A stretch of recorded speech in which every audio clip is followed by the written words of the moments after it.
Tonight on The Best Times, we'll tell you about the Memphis history you do not know. We explore the grand era when Memphis was a theater town. And you'll learn how to protect your aging teeth.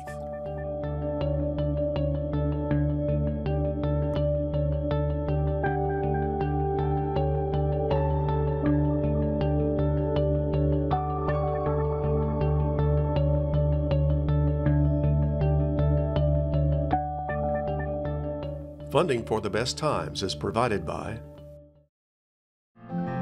the Plow Foundation, striving to do the greatest good by helping the greatest number of people since 1964.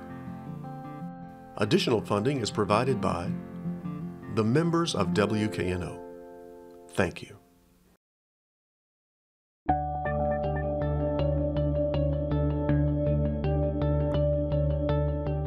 Hello, I'm Chris Hardaway. Welcome to this edition of The Best Times, a series that looks at life after 50. There is nothing new in the world except the history you do not know. That quote is attributed to President Harry Truman.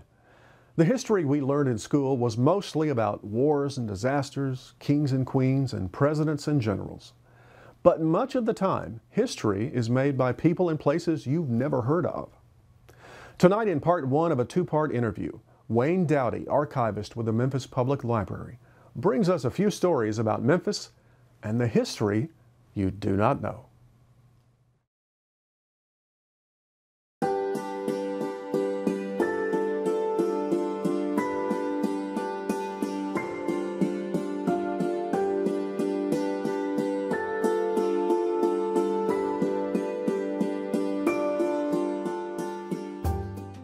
Wayne, thanks for coming in to talk about some of the history that we do not know. Now, you've brought three people in one place. That's right. To talk about. Well, let's start off with a guy who was a nationally known singer from Memphis in the early 50s, but his name wasn't Elvis. That's right.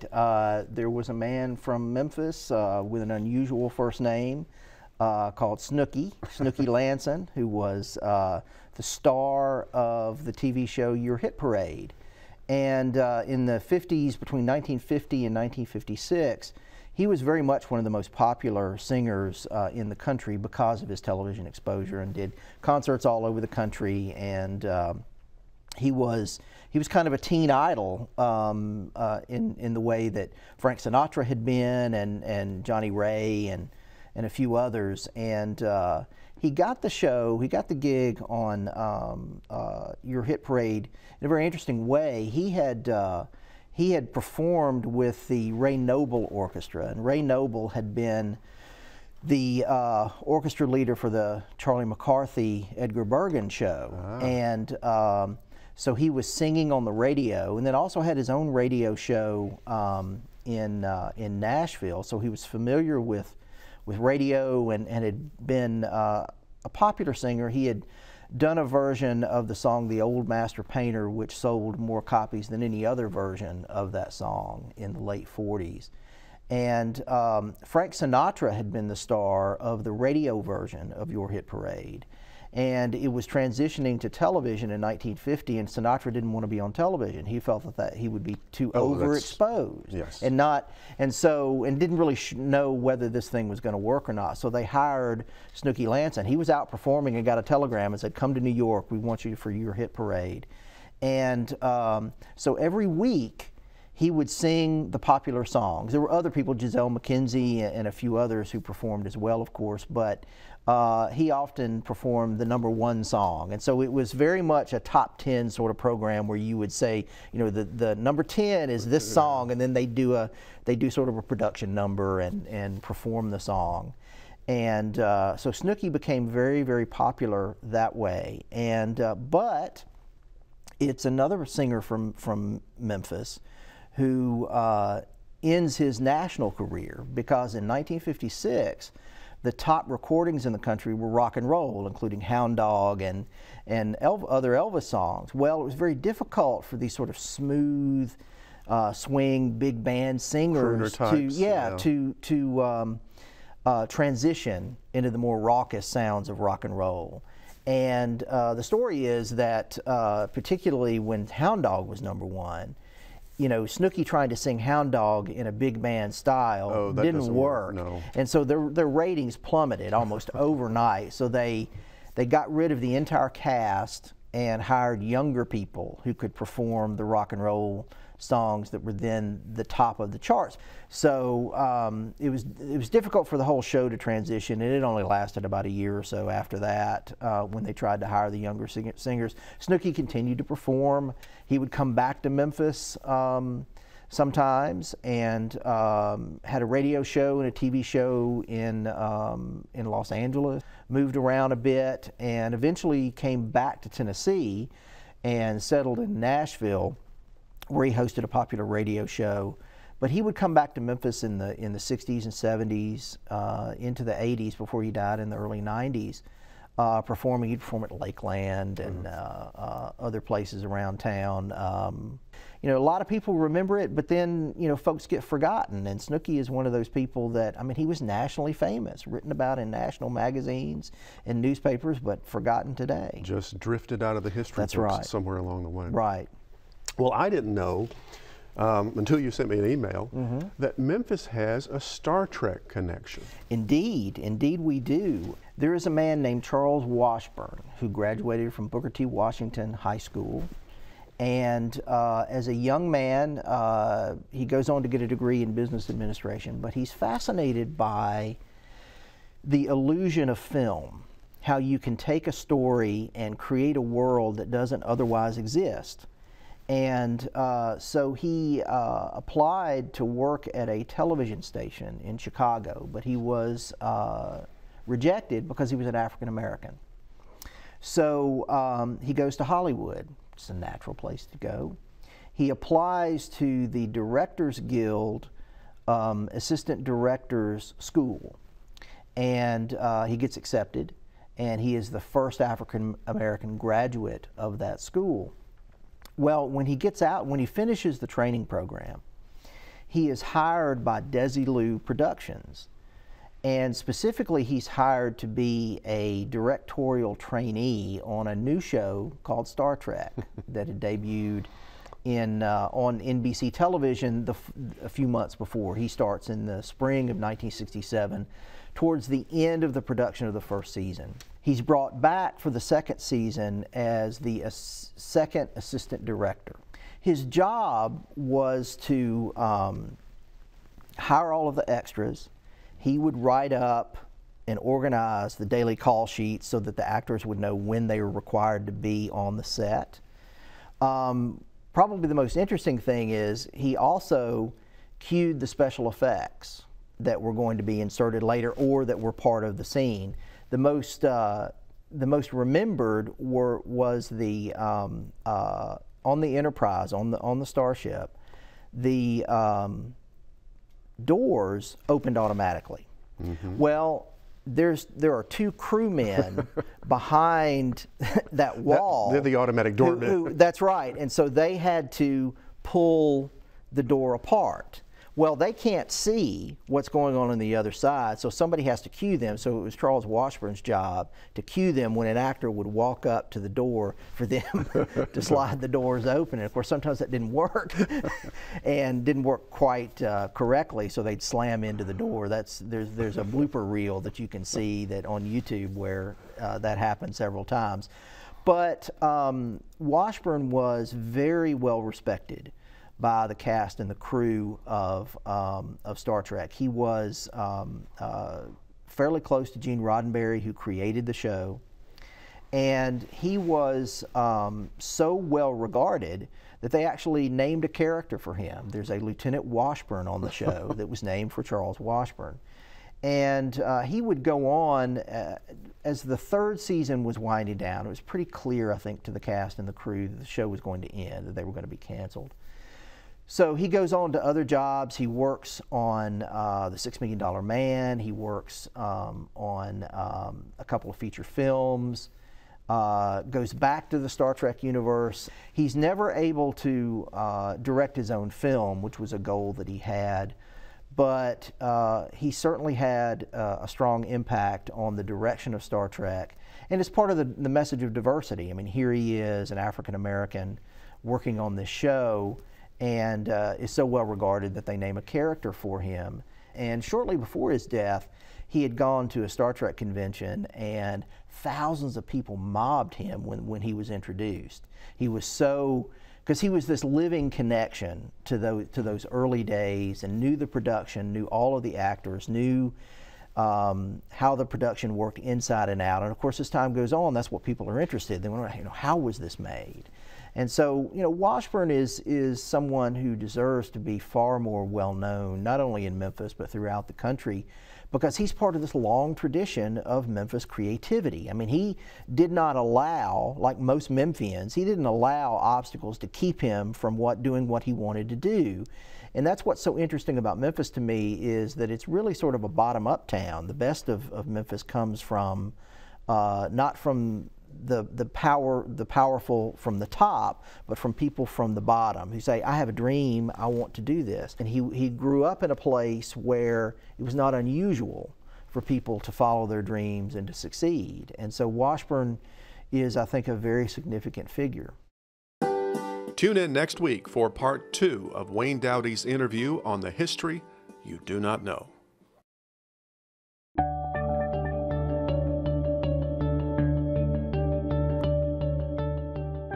Just 12 years after the founding of Memphis, the first theatrical productions were staged in a crude theater fashioned in an empty building near the Pinch District. In 1857, the first dedicated theater in Memphis was built by a man named W.H. Crisp. By the turn of the century, Memphis was an entertainment center with opera houses, vaudeville stages, and silent movie palaces. Fortunately, a few of those historic theaters still exist today. Historian Vincent Astor's book, Memphis Movie Theaters, details the turn of the century era when Memphis was a theater town.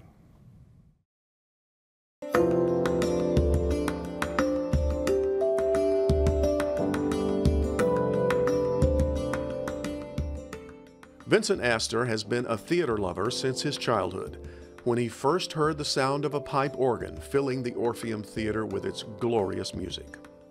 The organ is part of the theater. If there's an organist, you have an instant show. And seeing the theater alive and filled with music is a little different than just walking in. By his 20s, Vincent was the organist at the Orpheum, and his love of theater led him to research and write a historical book entitled Memphis Movie Theaters. Fortunately, the grandest of the old Memphis theaters still exists today, and it's filled with history.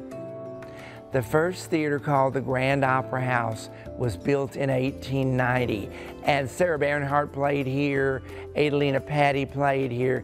It was a variety theater in that it showed a variety of different types of entertainment. It was said to be the best two-night stand in the South. Memphis was.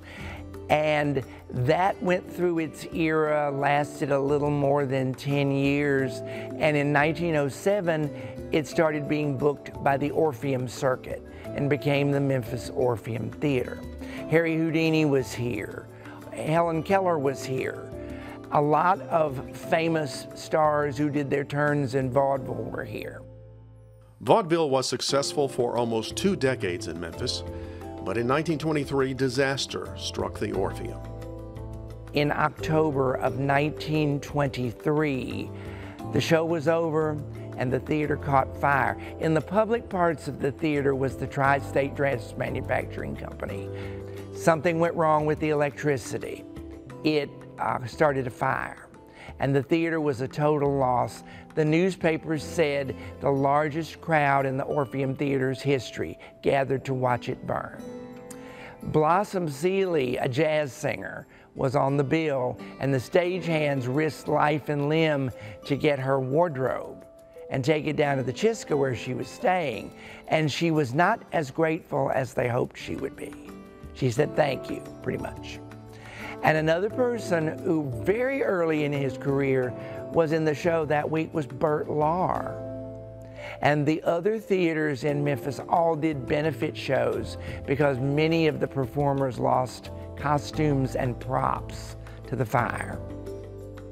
It took years to raise the funding, but the Orpheum Theater was reborn. On November 19th, 1928, the new Orpheum opened. And it seated 2,600 people. It was top of the line everything. And it was just about to go from vaudeville and silent films to more films and then sound films. Vaudeville left, as well as the Orpheum circuit in '33, and a variety of things were tried to keep it open, including two of the employees, the leader of the orchestra and the leader of the stagehands, Chalmers Cullens and Nate Evans, started to book it on their own. It was during that era that we had Stepin Fetchit and Lionel Hampton and a lot of famous black big band leaders in musicals. But by the end of the 1930s, nobody could make it work. It went bankrupt. So it was sold on the courthouse steps to M.A. Lightman. And that's when the Orpheum vertical began to read Malco. And it was the Malco Theater from 1940 until 1976. By the 70s, movie theaters were changing. Multiplexes became the norm, and the Orpheum was put up for sale. In 1977, the Memphis Development Foundation bought the theater. The foundation wasn't sure what they were going to do with this theater at the time. In the end, it was the first thing on Beale Street that actually came back, and came back in a big way and got loved by everyone. Any history of the Orpheum would be incomplete without mentioning its ghost. Supposedly, a little girl in white named Mary roams the halls and sits in her favorite seat, the stage left loge, row C, seat 5. In all the years Vincent has worked at the Orpheum, he's never seen Mary, but he has met her. There was one time when I had been gone from here for a while and was playing the organ like usual. And I got this notion that it turned chilly for a minute. And there was this notion that someone had run up to the console and run away again. Never Never Land is her favorite song. And childlike songs like When You Wish Upon a Star, that's when people see Mary. Today, after 2 restorations totaling $13 million, the Orpheum Theater has been returned to its glittering glory. Broadway plays, music concerts, films, and special events grace its historic stage.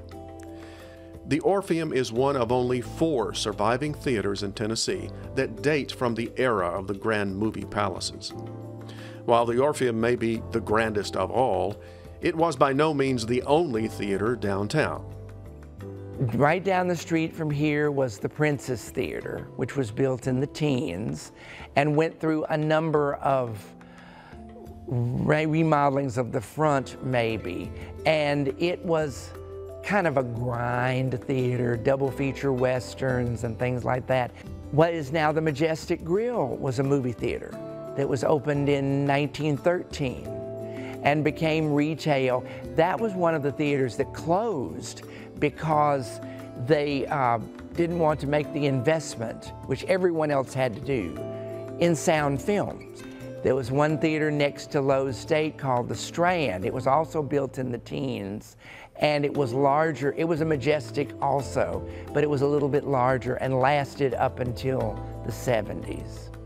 Beale Street was a separate entity. Beale Street, in its heyday, had 4 theaters, all right together. There was the Beale Street Palace, which was more famous for its live theater than for its movies. The Old Daisy, which is famous for being backwards because they'd had a balcony and they needed fire escapes. The only place to come out was the alley behind.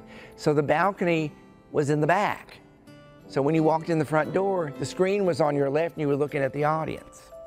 Another theater that was built that way for pretty much the same reason was the Shamrock Theater, which is now Royal Studios. Across from the old Daisy was a pair of theaters, the Grand and the Venus, which went their ways through movies and live shows and everything else, but they disappeared in 1940-41 when the new Daisy Theater was built, which still exists and is now a concert venue.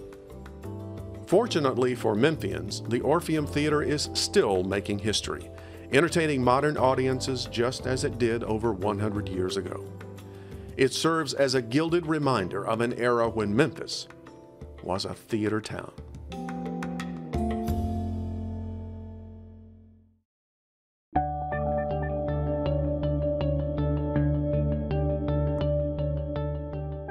George Washington, the father of our country and our first president, suffered from dental problems all his life. In fact, by the time he was inaugurated as president, Washington had only one of his original teeth remaining, and that one had to be pulled in 1796. Washington's teeth probably fell victim to a combination of poor diet, disease, and genetics. If you'd like to avoid his dental problems, follow this advice to care for your aging teeth.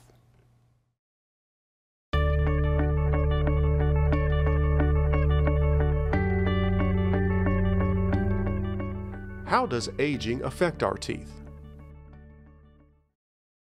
Certain things will happen and do happen to almost everyone's aging teeth. One is the enamel gets thinner. You're brushing your teeth for 40 years, you're going to wear some enamel off. If you're chewing foods, if you eat a lot of grains, you're going to grind a lot of enamel off the tops of your teeth. Does dental care change as we age? As we age, we lose some of our youth and our ability to combat disease. Our immune system is less effective. Our digestive system is less effective. So certainly it becomes more and more important as we get older to do the proper things that we can do to promote health in our mouths and our systems. What is dry mouth? Dry mouth is very common in elderly people, over 65, let's say, that category. There's a wide variety of medications that have dry mouth as a side effect. And this compromises the health of the tissues. When the patient's ability to produce saliva is impaired, they're much more prone to tooth decay. Oftentimes a physician can change medication that will help this. The patient can do things for themselves, like just prophylactically keep a glass of water at hand all the time and just take a sip, slosh it around in your mouth, and keep your mouth wet during the day. If you're retired and you're at home, you can usually do this. What is the most common problem of aging teeth? The biggest cause of tooth loss for people as they get older is gum disease. And this is unnecessary tooth loss. And most of it is because it's either unidentified or untreated. So if you're not going for checkups, you're not going to be aware that you have it. And where tooth decay hurts if it gets too deep and you have to go because you want to sleep at night, gum disease doesn't hurt most of the time until it's in the final stages, and then it's too late. What is the effect of smoking on dental health? When I got out of dental school, we worried about smoking because it stained the teeth. Now we know it's far more serious than that. You know, it compromises the tissues around the teeth, their ability to, for blood circulation, it diminishes blood circulation. It's definitely a contributing factor for gum disease. In fact, nowadays, if you're interested in getting an implant, that's one of the negative factors for discouraging you from getting an implant, is if you're a smoker. How can we protect our aging teeth? The statistics are pretty glaring. I I mean, people lose a lot of teeth that they don't need to lose, and if they had just gotten to it early, it wouldn't have happened.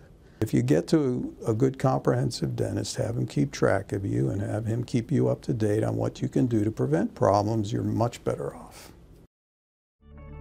For more information on caring for your aging teeth, go to the Adults Over 60 page at the website of the American Dental Association.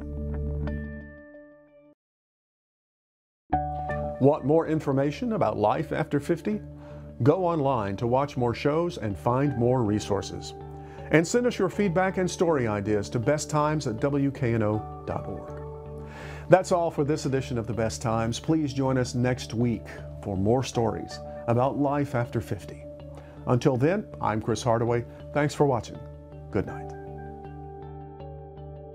Funding for The Best Times is provided by the Plow Foundation, striving to do the greatest good by helping the greatest number of people since 1964. Additional funding is provided by the members of WKNO. Thank you.